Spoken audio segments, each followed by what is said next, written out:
ปอกหนึ่งเมื่อหึงปวนมานั่นคนยำมาไล่ขึ้นนั่งเนื้อปะหลังเย้าสีอันเป็นเกผีงานไล่นั่นสั่งไล่อ่อนเอาตัวลุงเท้าก้อนหนึ่งแลไส้หนุ่มก้อนหนึ่งมาคุกเข่าต่อหน้าคนยำมาอันเป็นลุงเท้านั่นสั่งว่าคนยำมาคาเขียนตัวไว้ปันอาสาคาอีกหนึ่งเกผีงานไล่กว่าเอาคามาโดยดีคาอ่ำไล่มีดังพิสังคู่ของเงินคำคาโกคาอ่ำตั้นไล่เพมอย่างบรรลุปันล้านลุงเท้านั่นลาดอ่ำไปด้านสุดคนยำมาเอามือป้าปันตีปันหลังนั่นเสียงหลังป้างในเย้าโกลาดว่าลุงหูอยู่5ว่าที่ในเป็นดีเหลอเป็นสังไลลุงฮันลาเสื่องไหนลุงเท้านั่นโกสังว่าคาอ่ำหูคา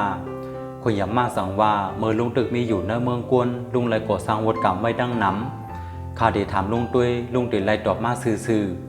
อันเป็นลุงเท้านั่นสังว่าไลคาออคาเดย่อมตอบปันซื่อ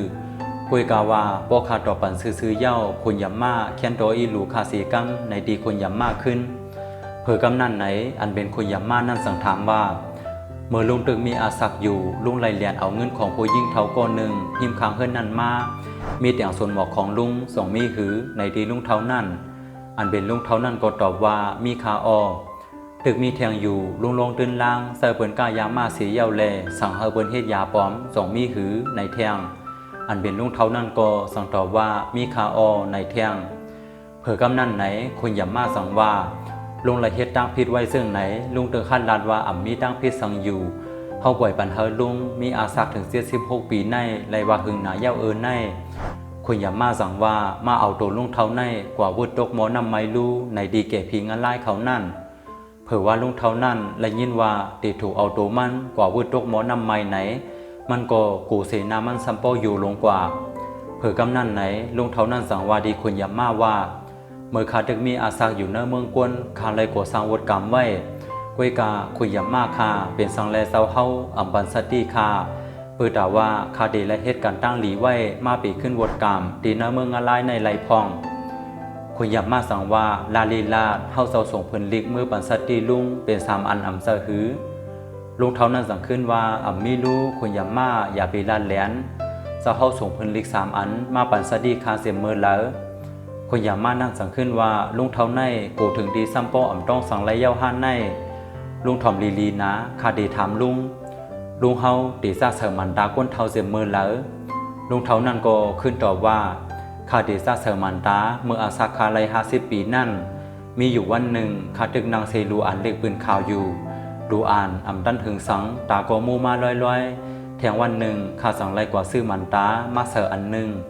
คนยำมาสังลาดว่าเซอเย้าในเปลี่ยนเพิ่นลิกหมายหนึ่งอันคาส่งมือปันสตีลุงปืดาดีปันสตีลุงว่าขายามลื่นสุดของลมถวยเสอสำเข้ามาเย้าไหนคนยำมาสั่งถามแทงว่าเคียวลุงเตซาฮักมือเหลอในดีลุงเท่านั้นแทงลุงเท่านั้นก็ขึ้นตอบว่า